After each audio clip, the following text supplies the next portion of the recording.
Jumpa lagi bersama saya Nurjana Jabat dalam Flash News. Untuk berbagi informasi terkini dan terpercaya, kami akan menemani aktivitas Anda selama beberapa menit ke depan yang terangkum dari tim redaksi. Berikut informasinya. Pengamat menilai pembubaran BNN bukan solusi berantas narkoba.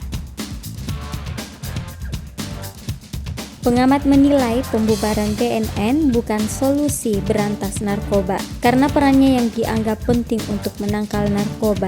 Pengamat politik dan pemerintahan Sukri menganggap pembubaran BNN bukan solusi.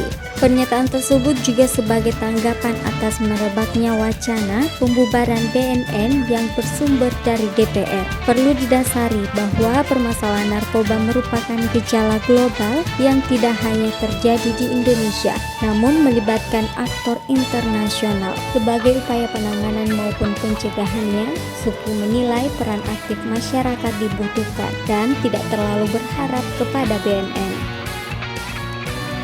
Dan itulah rangkuman informasi Flash News yang kami sajikan setiap hari 2 kali sehari, setiap pukul 5 pagi dan pukul 5 sore. Nonton dan subscribe, like dan komen Berita 55 untuk tetap update informasi lainnya. Semoga kesehatan pemirsa diberikan kesehatan dalam beraktivitas.